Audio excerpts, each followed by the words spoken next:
नमस्कार, स्वागत आप सभी का। मैं हूं आपके साथ तुषार कौशिक। हिंदुस्तान के वीर सपूतों ने 26 जुलाई 1999 को कारगिल युद्ध में पाकिस्तानी घुसपैठियों को खदेड़ दिया था और अपने शौर्य का परचम लहराया। कारगिल युद्ध में हमारे वीर सैनिकों ने अपने जीवन का बलिदान देकर तिरंगे की शान को बरकरार रखा। 26 जुलाई को विजय दिवस के रूप में मनाया जाता है और इस मौके पर न्यूज नेशन आज आपको कारगिल बैटल स्कूल लेकर चल रहा है। यह फौजियों के शौर्य और पराक्रम का वो गुरुकुल है जहां माउंटेन वॉरफेयर की ट्रेनिंग दी जाती है और यहीं से सैनिक ट्रेनिंग लेकर कारगिल जैसे मुश्किल पहाड़ी इलाकों में तैनात किए जाते हैं। वो खास रिपोर्ट अब आप देखेंगे।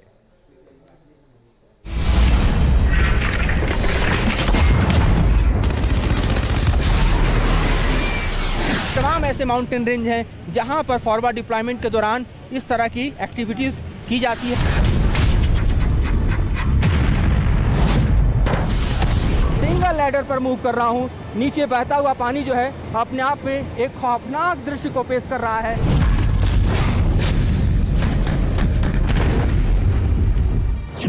तारीख 26 जुलाई साल 1999। जगह कारगिल हिल।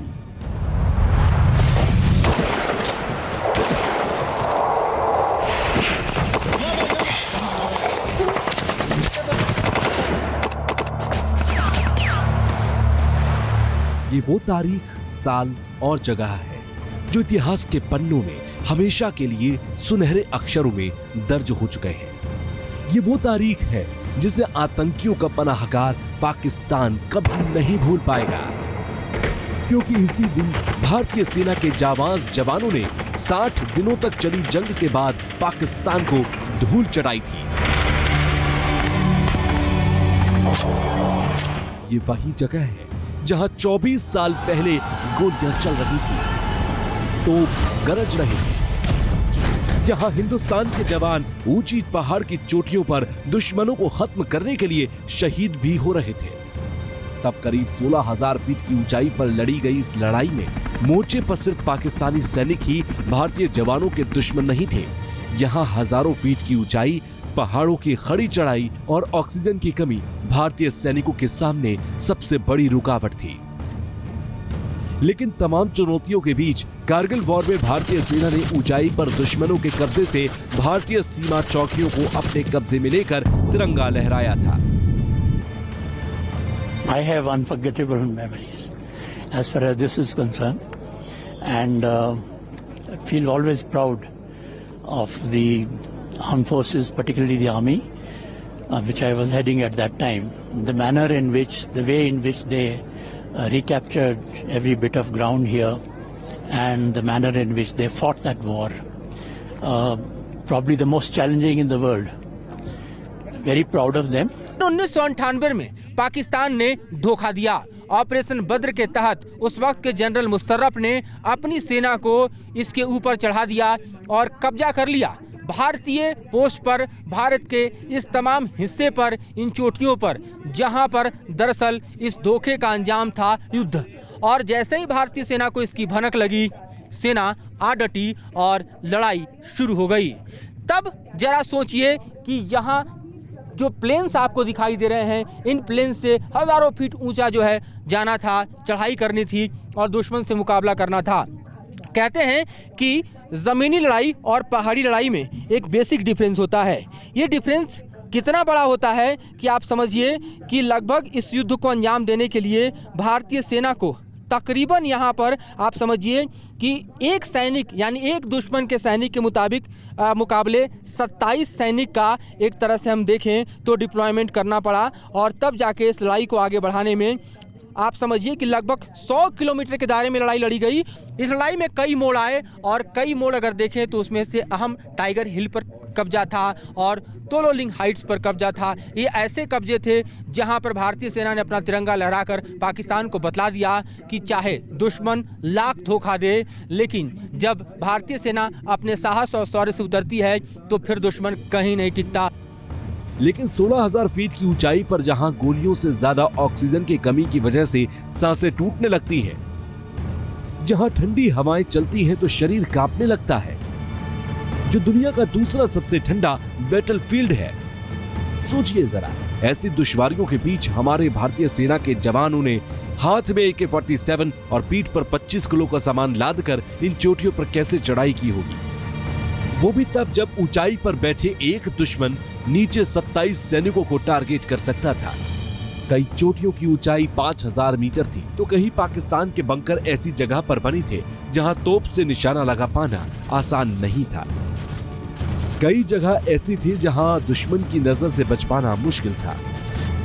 ये हाई एल्टीट्यूड पर लड़े गए युद्ध का सबसे चुनौतीपूर्ण और खतरनाक पहलू था और हाई एल्टीट्यूड वॉरफेयर की इन्हीं जरूरतों ने कारगिल बैटल स्कूल की नींव रखी।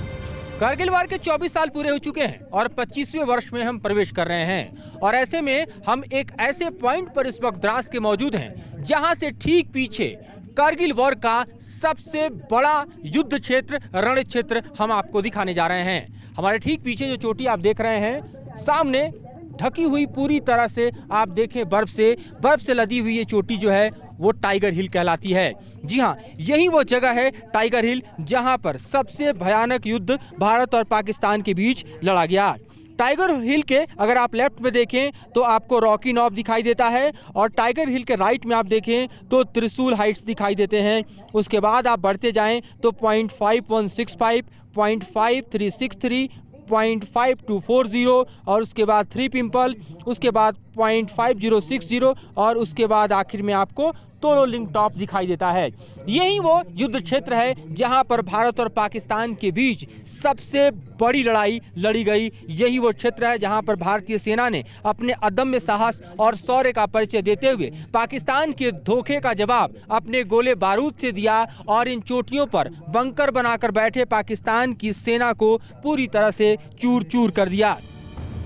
1999 में कारगिल युद्ध शुरू हुआ था और ठीक उसके अगले वर्ष 2000 में कारगिल बैटल स्कूल की स्थापना हुई। सुरक्षा कारणों से यहाँ की हर तस्वीर हम आपको नहीं दिखा सकते, लेकिन हाई एल्टीट्यूड एरिया में भारतीय जवानों को तैनात करने से पहले किस ट्रेनिंग से गुजरना पड़ता है, इसे तफसील से आपको दिखाते हैं। हाई एल्टीट्यूड में दुश्मन के साथ साथ सबसे बड़ी चुनौती होती है इस तरह का टेरेन, जहां पर आपको रॉक क्लाइंबिंग के जरिए दुश्मन के साथ साथ मुकाबला करना है और इसके साथ ही अपने आप को फिट रखना है। इसके लिए भारतीय सेना खुद को तैयार करती है और ये तैयारी होती है कारगिल बैटल स्कूल में, जहां हम इस वक्त आपको लेकर आए हैं और न्यूज नेशन आपको दिखाने जा रहा है कि किस तरह से कारगिल बैटल स्कूल में माउंटेनियर की ट्रेनिंग होती है, किस तरह से कारगिल बैटल स्कूल में सेना के जवान हो या फिर ऑफिसर्स हो अपने आप को फिट करते हैं हाई एल्टीट्यूड में डिप्लॉयमेंट के लिए, क्योंकि यहां से अगर पार नहीं पाए तो हाई एल्टीट्यूड में फॉरवर्ड डिप्लॉयमेंट नहीं हो सकता। तो आज हम आपको दिखाने जा रहे हैं कि इन गगनचुंबी पहाड़ों पर किस तरह से दरअसल भारतीय सेना खुद को ट्रेन करती है। कारगिल बैटल स्कूल एक स्पेशलाइज्ड ट्रेनिंग सेंटर है। यहाँ की ट्रेनिंग आसान नहीं है। मैदान और जंगली इलाकों में बैटल के मुकाबले यहाँ दुश्मन से पहले पहाड़ों की ऊंचाई को हराना होता है। पहाड़ पर जंग जीतना है तो ऐसी खड़ी चढ़ाई पर फतह हासिल करना हर कीमत पर जरूरी है। इसीलिए कारगिल युद्ध के बाद पहाड़ों पर चढ़ाई करने की ट्रेनिंग में कई तरह के एडवांसमेंट लाए गए। इस वक्त हमारे ठीक पीछे आप फ्री क्लाइंबिंग देख रहे हैं जब माउंटेन इक्विपमेंट नहीं होता, और ऐसे में आप देखिए किस तरह से भारतीय सेना के जवान जो हैं वो फॉरवर्ड मूवमेंट करते हैं, खासतौर पे इस तरह के स्टीप चढ़ाई को अंजाम देते हैं। और आपको हम दिखा रहे हैं कि किस तरह से फ्री क्लाइंबिंग के जरिए यहाँ पर दरअसल भारतीय सेना के जवान जो हैं वो यहाँ चढ़ाई को अंजाम दे रहे हैं। और पूरी तरह से आप देखिए कि कोई खास तरह के इक्विपमेंट नहीं है और रोप को पूरी तरह से बेस बना के इन्होंने एक मजबूत, हम कह सकते हैं कि पकड़ बना रखी है। और फिर फ्री क्लाइंबिंग हम देख रहे हैं कि ये यहाँ पर बिना किसी माउंटेन इक्विपमेंट को किया जा रहा है। इसमें स्टैंड ऑफ राइट और आप देखिए तो 3 पॉइंट कॉन्टैक्ट एक खास तकनीक होती है जिसका इस्तेमाल किया जाता है और इसी के जरिए जो है फ्री क्लाइंबिंग होता है। और हम देख रहे हैं कि किस तरह से आसानी से फ्री क्लाइंबिंग को यहाँ पर भारतीय सेना के जवान जो अपनी ट्रेनिंग के दौरान अंजाम देते हुए दिखाई दे रहे हैं। ये फ्लिप असॉल्ट टीम है जो खड़ी पहाड़ की चढ़ाई कर रही है, लेकिन इस असॉल्ट टीम के चढ़ने से पहले एक एडवांस टीम इस पूरे रूट को तैयार करती है। चट्टानों पर रोप वे तैयार किया जाता है जो बेहद मुश्किल होता है, खासकर तब जब चट्टानें पानी से भीग जाती हैं। लेकिन कारगिल बैटल स्कूल में 10,000 से 18,000 फीट की ऊंचाई पर लड़ने की ट्रेनिंग दी जाती है। भारतीय सेना के लिए न मौसम चुनौती होती है और ना ही गगनचुंबी पहाड़ियां। और हम आपको दिखा रहे हैं कि किस तरह से इन तमाम चुनौतियों को पार पाने के लिए भारतीय सेना के जवान खुद को तैयार करते हैं, अलग अलग तरह के माउंटेन ट्रेनिंग के जरिए, अलग अलग तरह के रॉक क्लाइंबिंग के जरिए। और उसमें से एक रॉक क्लाइंबिंग का तरीका, और ख़ास तौर पे आप देखिए तो माउंटेन के टॉप से नीचे आने का जो सबसे आसान तरीका है वो हम आपको दिखा रहे हैं। ये है दरअसल यहाँ पर आप देख रहे हैं कि किस तरह से कोई ऑब्स्टेकल को पार करना हो या फिर कोई यहाँ पर जो है आप देखिए तो स्टीप हम कहें कि हाइट से नीचे की तरफ आना हो, उसके लिए जो है होलोलिंग हॉरिजॉन्टल का इस्तेमाल किया जाता है। बड़े स्टोन को पार करना या किसी भी ऑब्स्टेकल को पार कर पाना इनके लिए दुरू नहीं, बड़ी चुनौती नहीं। इसलिए आप देखिए इस वक्त जो है लहराता हुआ तिरंगा और उस तिरंगे के साथ भारत की आन बान शान की रक्षा करता हुआ ये जवान होलोलिंग हॉरिजॉन्टल के जरिए नीचे आने को बिल्कुल तैयार है। आप देखिए किस तरह से गगनचुंबी यहाँ पर पहाड़ की ऊंचाइयों से रोप के जरिए इस वक्त दुश्मन को पूरी तरह से चुनौती देते हुए, दुश्मन के ऊपर विजय और फतह करते हुए, तिरंगे को लहराते हुए उन्हें नीचे की तरफ आ रहा है। और आप देखिए किस तरह से इस वक्त जो है होलोलिंग हॉरिजॉन्टल का एक सबसे बड़ा उदाहरण इस जवान के जरिए आप देख रहे हैं किस तरह से ट्रेनिंग का प्रोसेस पूरा किया जाता है और किस किस तरह की ट्रेनिंग को यहाँ पर दिया जाता है। यहाँ पर हम अलग अलग प्रकार की ट्रेनिंग देते हैं रॉक क्राफ्ट की, क्योंकि इस पहाड़ी इलाके में क्या है कि कहीं कठिन रॉक फेस का सामना करना पड़ता है, इसलिए हम यहाँ पर ट्रेनिंग्स को अलग अलग प्रकार की ट्रेनिंग देते हैं। जैसे अपना और रोलिंग हॉरिजॉन्टल की ट्रेनिंग हो गया, इसका इस्तेमाल हम तब करते हैं जब हमें किसी बड़े बड़े ऑब्स्टिकल को पार करना हो या बड़े स्टोन को पार करना हो या ट्रूप्स को किसी एक पहाड़ी से दूसरी पहाड़ी पहुँचाना हो। इस कार्रवाई में ऑब्स्टिकल के दोनों साइड रॉक की मदद से मजबूत बेसेस तैयार किए जाते हैं और रॉक को फिक्स करके टाइट किया जाता है और क्लाइंबर को हार्नेस और कैराबिनेट की मदद से एंकर करते हुए एक स्थान से दूसरे स्थान पहुंचाया जाता है। इस इलाके में ज़्यादातर अपना होलोलिंग हॉरिजॉन्टल के ट्रेनिंग का भी इस्तेमाल होता है, अपना ओवर एंड क्लाइंबिंग होता है, डबल जुमार का ज़्यादा महत्व दिया जाता है। अभी मौसम के हिसाब से तो बहुत टफ बन जाता है अपना, क्योंकि रॉक फेस पूरा गीला हो जाता है, उसमें क्लाइंब करने में दिक्कत पैदा होती है। देखिए कैसे सेना के जवान रस्सियों के सहारे पहाड़ की एक चोटी से दूसरे चोटी तक मूवमेंट करते हैं। ये सबसे डरावना और बेहद खतरनाक होता है, क्योंकि ऐसे में दुश्मनों के लिए जवान पूरी तरह एक्सपोज हो जाते हैं, लिहाजा काफी सतर्क रहना पड़ता है और समय कम होता है। लेकिन ऐसे ऑपरेशन में चूक की गुंजाइश नहीं होती। हाई ऑल्टीट्यूड पर अक्सर पहाड़ियों के बीच से नाला फूट पड़ता है, मौसम का कुछ पता नहीं रहता। ऐसी स्थिति से निपटने के लिए भी जवानों को कारगिल बैटल स्कूल में ट्रेनिंग दी जाती है, वो भी बेहद खास ट्रेनिंग। देखिए नीचे यहाँ पानी का प्रवाह है और ऊपर कैसे जवान स्ट्रीम के ऊपर से गुजर रहे हैं। हाई एल्टीट्यूड में किस तरह से मौसम की चुनौतियों के साथ साथ बड़ी चुनौती होती है पिघलते ग्लेशियर और उससे निकलने वाले स्ट्रीम को पार करना। और आप देख रहे हैं इस वक्त कि किस तरह से इस समूचे स्ट्रीम को पार पाने के लिए कैराबिनर का यहाँ पर अप्लाई किया जा रहा है। कैराबिनर को लगाने के साथ इस वक्त देखिए पूरी तरह से तैयार है भारतीय सेना का ये जवान पहाड़ी की एक तरफ से दूसरी तरफ जाने के लिए। और इस तरह से ट्रूप्स डिप्लॉयमेंट जो है वो किया जाता है। हम आपको दिखा रहे हैं किस तरह से ये पूरा स्ट्रीम को क्रॉस करने के लिए जो रस्सी का सहारा है, रोप का सहारा है, उसको लेते हुए भारतीय सेना का जवान पहाड़ी की एक तरफ से दूसरी तरफ जा रहा है। और इस तरह से डिप्लॉयमेंट को अंजाम दिया जाता है, खास तौर पे ऐसे माउंटेन्स में, ऐसे चैलेंजिंग सिचुएशन में जहां पर पिघलते ग्लेशियर्स के चलते जगह जगह स्ट्रीम बन जाता है। और यहां पर हम आपको दिखा रहे हैं कितनी आसानी से आपने देखा कि सेना का एक जवान जो है पहाड़ी की एक छोर से रोप ब्रिज की मदद से दूसरी तरफ पार कर गया।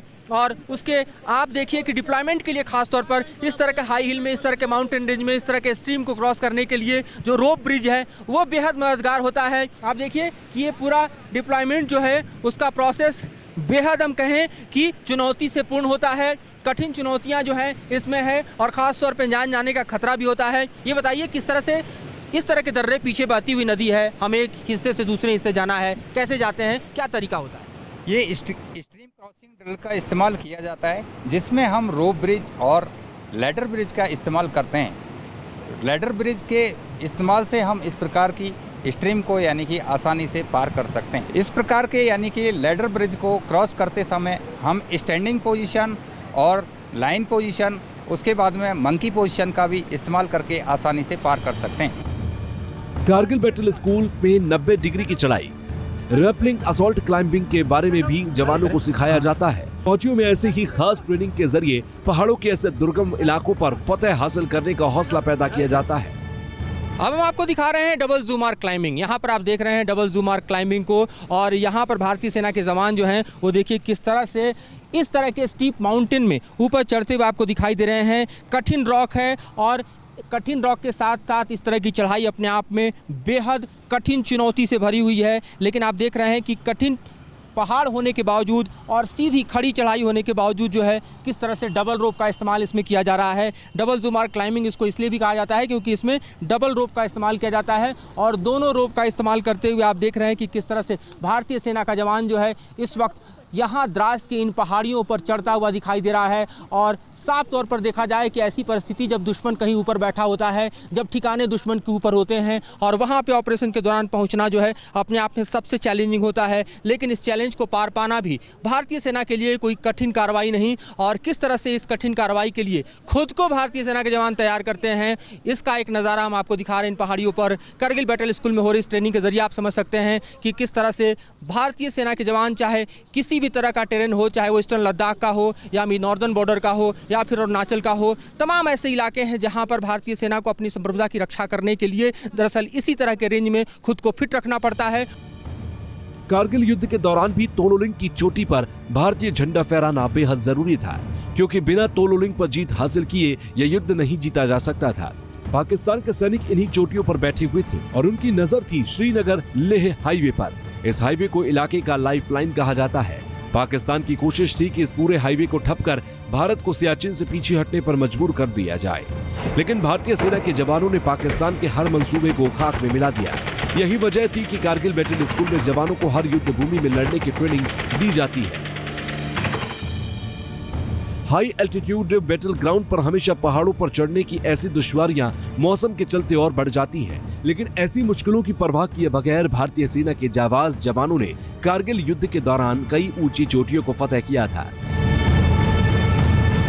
यहाँ देखिए कैसे दो चोटियों के बीच सीढ़ी लगाकर लेडर ब्रिज तैयार किया गया। ये लेडर ब्रिज ऊंचाई पर काफी ज्यादा कारगर होते हैं। माउंटेन रेंज में इस तरह के स्ट्रीम जो है बड़ी चुनौती को पेश करते हैं, क्योंकि ऊपर से जो ग्लेशियर है वो लगातार पिघलता है और ऐसे में बहता हुआ पानी दो दर्रों के बीच में एक बड़ी चुनौती को न सिर्फ पेश कर पाता है बल्कि जवानों के डिप्लॉयमेंट में सबसे बड़े बाधक के तौर पर खड़ा होता है। तब लॉन्च किया जाता है इस तरह के दर्रों के बीच में इस तरह का लेडर ब्रिज और साथ ही रोप ब्रिज। इस वक्त हम मौजूद हैं एक लेडर ब्रिज पर और इस ब्रिज को पार कर पाने के लिए हम तैयार हैं, पूरी तरह से गियर अप हैं। जो चुनौतियां यहाँ हैं उसको जवान कैसे पार कर पाता है वो हम स्वयं पार करने की कोशिश कर रहे हैं और आपको दिखा रहे हैं। इसमें 4 पोजीशन होते हैं, एक स्टैंडिंग पोजीशन होता है, दूसरा सिटिंग पोजीशन होता है, तीसरा लाइन पोजीशन होता है और चौथा बैठ के जंप करते हुए मंकी पोजीशन होता है। लेकिन मैं स्टैंडिंग पोजीशन में इसको पार कर रहा हूँ और आप देखिए कि ये पार कर पाने के दौरान जो है इस वक्त मैं सिंगल लैडर पर मूव कर रहा हूँ। नीचे बहता हुआ पानी जो है अपने आप में एक खौफनाक दृश्य को पेश कर रहा है, लेकिन चूंकि मेरे कदम आगे बढ़ रहे हैं और मेरे साथ जो है भारतीय सेना का सपोर्ट भी है, लिहाजा मेरे बढ़ते कदम के साथ मेरा शौर्य और मेरा जो एक तरह से हम देखें मोमेंट है वो भी सेफ्टी के साथ इंश्योर किया जा रहा है। और इस तरह एक ब्रिज से दूसरी तरफ मैं आसानी से क्रॉस करके आ रहा हूं और आपको दिखा रहा हूं कि किस तरह से दरअसल हाई हिल में, माउंटेन रेंज में, फॉरवर्ड लोकेशंस में इस तरह की चुनौतियां लगातार आती रहती हैं। पिघलते हुए ग्लेशियर जो है इस तरह की चुनौती को पेश करते रहते हैं, लेकिन भारतीय सेना का डिप्लॉयमेंट इस तरीके से बेहद आसान हो जाता है। कारगिल बैटल स्कूल में 90 डिग्री चढ़ाई, रेपेलिंग, असॉल्ट क्लाइंबिंग, रॉक की ट्रेनिंग दी जाती है। तो इसमें वजन के साथ लंबी दूरी तक ऑपरेशन करने के लिए जवानों को तैयार किया जाता है। यहाँ पर जवानों को 1 hang climbing, double jump climbing, carabiner rappelling, single rope rappelling की ट्रेनिंग भी दी जाती है। तो कैजुअलिटी के समय साथी जवान को नीचे कैसे लेकर आना है इसके बारे में भी बताया जाता है। हाई एल्टीट्यूड वॉरफेयर की ऐसी ही तैयारी की वजह से LOC से लेकर LAC तक अब हिंदुस्तान की तरफ पाकिस्तान और चीन आंखें तरेड़ने की जरूरत तक नहीं कर पाते, क्योंकि हाई एल्टीट्यूड बैटलफील्ड पर भारतीय सेना सिर्फ मोर्चे पर डटी ही नहीं है। भारतीय सेना ने यहाँ उन हथियारों की तैनाती कर दी है जिसकी मोबिलिटी पहाड़ों पर आसान है और मारक क्षमता बेहतरीन। धनुष हॉवित्जर तोप, K9 वज्र टैंक, M777 लाइट हॉवित्जर तोप, Swathi radar, Casspir vehicle, 6 sound rifle, ये वो हथियार हैं जिन्हें इंडियन आर्मी ने हाई एल्टीट्यूड वॉरफेयर के लिए खास तैनात किया है। लेकिन हाई एल्टीट्यूड वॉरफेयर इतना आसान नहीं होता। जब दुश्मन इलाके में माइंस बिछाकर घात लगाता है तो इस चुनौती को कैसे निपटाया जाता है अब आप ये भी देखिए।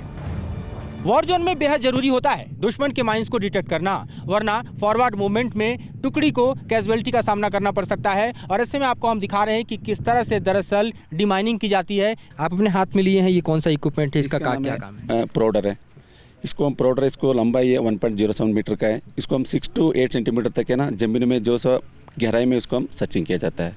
इसका प्राउड इंटरवल होता है 5 to 7.5 सेंटीमीटर का है। आपके ठीक पीछे एक और इक्विपमेंट्स दिखाई दे रहा है। इस इक्विपमेंट्स को अगर आप बताना चाहें तो क्या है और इसके ज़रिए क्या करते हैं? इस इक्विपमेंट का नाम है सिबल है। इसको एक मेटल डिटेक्टर है, मेटल काम करता है। उसको हमने 30 से 46 सेंटीमीटर तक ज़मीन का गहराई में इसको हम इस्तेमाल किया जाता है। ऐसे तो ये ठीक है, इसको अगर हम -40 डिग्री तक तो हम इस क्लाइमेट में इस्तेमाल कर सकते हैं। सब इसका नाम है डीप सर्च मेटल डिटेक्टर है। इसके जरिए हम 2 से 2.5 फीट तक इसको हम सर्चिंग कर सकता है। और उसका ये कोई ड्यूल टेक्नोलॉजी वाला है। हम हाई मेटेलिक लो मेटल को इस्तेमाल करके उसको सर्चिंग किया जाता है। कारगिल बैटल स्कूल में 3 सप्ताह की ट्रेनिंग होती है और इसी ट्रेनिंग के बाद जवानों को द्रास, कारगिल और बटालिक में तैनात यूनिट में शामिल किया जाता है। इस स्कूल का मकसद जवानों और सैनिकों को इस तरह से तैयार करना है कि वो ऊंची ऊंची पहाड़ियों पर तो आसानी से पहुंच ही सके, साथ ही वहां पर ऑक्सीजन की कमी जैसे मुश्किल हालात का भी सामना कर सके। मधुरेंद्र कुमार के साथ टीम न्यूज़ नेशन।